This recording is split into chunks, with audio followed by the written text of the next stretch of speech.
Well, hi and welcome back, everybody. Welcome to the last lecture in our series.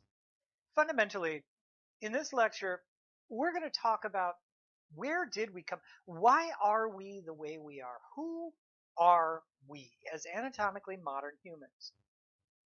The first question is, where did we come from? The answer to that, quite obviously, is Africa, but a lot of people think that may not be true. In fact, as I mentioned, I alluded to it a long time ago that early on there were some thoughts that maybe anatomically modern humans actually came from somewhere else other than Africa. Aside from the racism that drove this, there are some founding ideas there. The first one is we did find some early anatomically modern humans in places like Asia. But where did we originate? Well, to get that answer, we use some pretty modern tools. Genetic records are the best tool to show us what we really are, where we come from. We know that our genome has been mapped. They did that only recently. And we now know that because of our genome, our genetic mapping, we can figure out a lot more about our modern population than we originally knew. For example, we now know that we certainly did interact and interbreed with Neanderthals. But we also know Neanderthals aren't the only one that we interbred with. We now know that there's at least two, possibly three other anatomical species that were around at the same time as us that we don't know much about. Those species are the Denisovans, which we know next to nothing about. There is at least one more and possibly two more unknown species or subspecies or whatever you want to call them, breeds of humans that were around at the same time. We know that because we find this genetic information in our DNA that was not in the DNA of the other two groups. So we know that anatomically modern humans carry with us at least three different parental groups that led to us or blended with us. But even on a more specific level, where did we come from, our anatomically modern human bodies? Well, we know we're Allen's rule adapted. We know we're tall and thin and warm climate adapted. Where really sub-Saharan African populations are more genetically diverse than other populations on the world, so there can be two bases for this. One explanation could be that the population has been in existence longer, so they've had more genetic mutations. Remember, the genetic diversity is based on how many mutations we find within a given population. The more mutations, the more genetically diverse they are, and there's two fundamental bases for that. One, they can be older, as in A. Or B, there can be a massive population, which can lead to genetic diversity. Remember, every single baby that is born has mutations in it. That is where that genetic diversity comes from. So if we have a massive population, like modern day China or India, then we see a lot of genetic mutations going on there, a lot of genetic diversity. So let's look at this chart, which really shows us the genome in a nice bar chart. That really hits home for a lot of people. Here we have Europeans. Surprisingly, not much genetic diversity. A lot of people, especially Europeans, think, well, hey, we've got different facial shapes, we've got different hair color, eye color, skin tone. Surely they must be fairly diverse. I mean, no, that's not necessarily true. We see Australians and New Guineans. Of course, we're not talking about the European Australian or New Guinea colonists. We're talking about the original groups there. The Aboriginal populations in those two places are just about even. They're fairly young. But then we pop over to Asia. Now, in this particular case, they grouped Asia with the Asian continent, which we now know as Indian continent, is grouped in with this. This is a massive, massive population. If you combine the populations of all of Asia, which includes China and India, that is a huge population, not to mention all the other areas around India, like Pakistan. And even with that massive population that, as I explained earlier, can have something to do with genetic diversity, even with that, we can go to the more sparsely populated massive continent of Africa, and we can see they have nearly double the amount of genetic diversity. Asia today is still less genetically diverse. That is amazing, and that tells us clearly, according to our genome and genetic diversity, sub-Saharan Africa is where anatomically modern humans originated.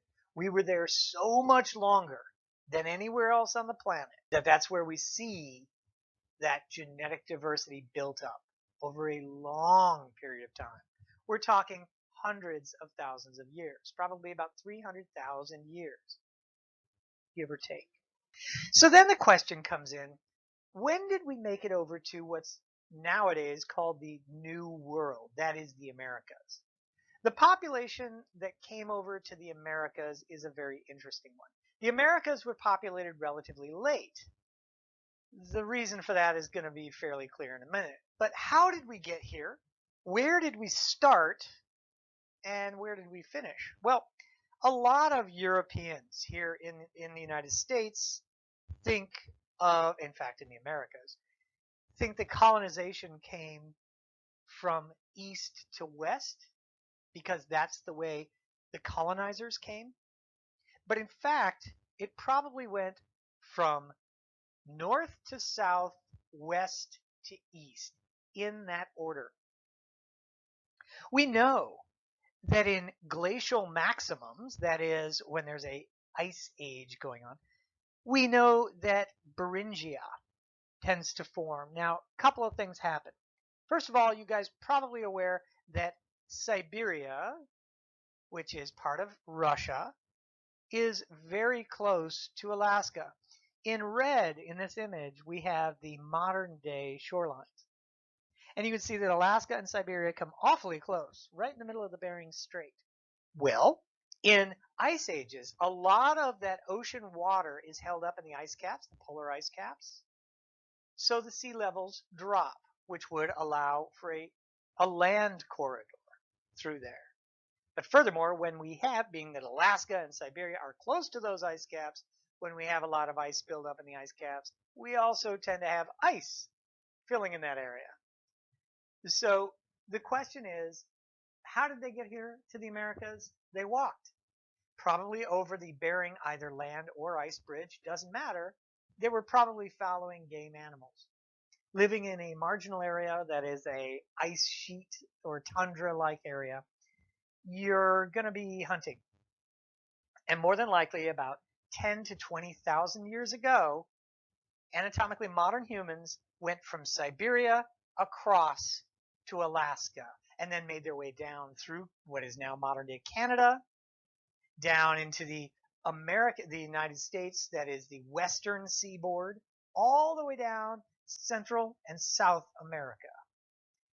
Then we started migrating. I say we, being anatomically modern humans, started migrating from west to east, and over time populated all of those continents, North, Central, and South America. But what draws our attention here is what was found near the Kennewick River in Washington. Washington State, not Washington, D.C., is well over to the northwest. In fact, is the northern and westernmost state in the United States. We happen to find in the Kennewick River area a body of a man. This is in the right place, northwest, the right place for the beginnings of the population coming over to the Americas. This is what he looked like. This is the skull of the so-called Kennewick Man. Kennewick Man dated back to about 10,000 to about 12,000 years ago, somewhere in there. This is the right time. Right place, right time to be one of the first people to come over to the Americas. Okay, great. Well, this raised a lot of questions. Number one, what population does it look like? A lot of speculation went into this. We can look at the skeletal details and come to a fairly strong conclusion, but there's a lot of ambiguity in those conclusions. An anthropologist and an artist from England got together, Neves and Chatters. Neves and Chatters got together and decided to do a facial reproduction of the Kennewick Man using the highest tech stuff they could use at the time. This is the mid-90s when they did this. And they developed the face of the Kennewick Man. Now, Neves and Chatters were both from a place called Manchester, England. This played a part in how the facial reproduction was received. You want to see it? I know you do. This is what Neves and Chatters came up with. I mentioned they're from England. It was the mid-90s. Who does that look like? Do you recognize them? A lot of people felt they did. You guys remember Professor X or Jean-Luc Picard, as he was most famous in the middle of the 90s? This is Patrick Stewart. This looks like Patrick Stewart. And a lot of people lambasted Chatters and Neves for coming up with this. Two Englishmen basically sculpted a famous English actor. Are you kidding me? That's what everybody was thinking. Like, how could this happen?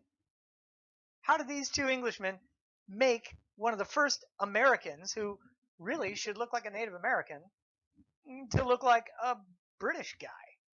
What gives? Well, truth is this. If we look at the skull and the features of the skeleton, we see some interesting things. First thing we notice is this individual has shovel-shaped incisors. Now, we talked about shovel-shaped incisors a long time ago when we were talking about human diversity in the second unit. These are associated most strongly with Asiatic populations, and sure enough, he's got them. He's also got a few other things that really seem to be more Asiatic, which makes sense because Native Americans look Asian in their skull feature, their skeletal and dental features. The reason is they really are from that population. So what gives? Why did Chatters and Neves come up with this sculpture that looks like Patrick Stewart? That was a problem, and they had to explain that, and they did. They showed how they did it, and they tested it. Before Chatters and Neves, there were a couple of typical ways that law enforcement was doing and using facial reproduction. The first one came from Russia. It was known as the Gromov Method. It was designed by a guy named Mikhail Gromov in the 1960s and 70s. In his method, he would build up each feature, each muscle, each tissue according to what he saw in the skull. So, for example, if there were strong, heavy facial muscle insertion and attachment points, he would build that muscle robustly to that point. He would build them from one point to the next. He realized that the skull is really the armature of the face. If you want to know what somebody looks like, start with the skull and build it up realistically so that it looks like the individual. The problem with that was it came up with very accurate facial reproductions, which were great. The problem was they were time-consuming and not easy to teach new people how to do it well. If during the Cold War the Russians do something, you can be certain the Americans are going to have to come up with their method of it, right? We were doing this for everything from the space race on down to food development. So then came the American method, developed originally by the FBI and expanded to a lot of different things. The American method had the advantage in that it would use those depth markers. Those are those little cutoff erasers that you see if you ever see like CSI or any of these TV shows where they do these things. And then they fill in between the depth markers, which are based on average tissue thicknesses in those places on the skull. Then they would fill in between with a lattice work of clay. The problems with the American method is that it gives you a very basic understanding of the individual. It's not as individualized as Gerasimov's method. And if you're trying to get an individual identification, it has its drawbacks. The advantages of the American method over the Gerasimov method was it was fast, easy to teach, easy to learn. And it was based on actual statistical data. Those data coming from that facial tissue depth. Well, Chatters and Neves devised what later became known as the Manchester method, in which case they would take the advantages of both and mix them together. They would use the depth markers from the American method, which is based on real data, and then they would mix that with the building up tissue by tissue, layer by layer method of Gerasimov, which requires a lot of understanding of anatomy, both artistic anatomy and medical anatomy. That's hard to teach. And it's a slow process, but it is an accurate process. In fact, to this day, all modern facial reproductions, which are done craniometrically, that is, when we're doing it 3D on the skull with clay, we use that method. This is from a reconstruction that I did of an early, what was suspected to be a Neanderthal modern hybrid baby called the Lepedo child. But as you see, we place the eyeballs in there, put the depth markers on, then we build it up tissue by tissue, bit by bit, basing everything on what we see in the skull. If there's a large muscle attachment for the masseter muscle, for example, that's this chewing muscle here, then you build that muscle relatively wide, heavy. Each one of these things is built up in such a way that you can already start to see what that child's face looks like, what that individual would have looked like. Turns out, Chatters and Neve were not very far off. In fact, with their reconstruction, if you really look at it, yes, you can see Jean-Luc Picard. You can see Professor X. You can see the actor Patrick Stewart. But use your imagination. If you put a dark skin tone on this person, long, straight, black hair, he looks like Crazy Horse. He's got the high, wide cheekbones of a typical Native American.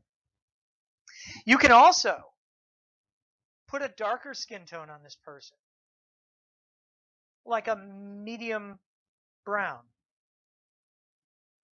and you can start to see a Kung Bushman or a Khoisan, which are in sub-Saharan Africa.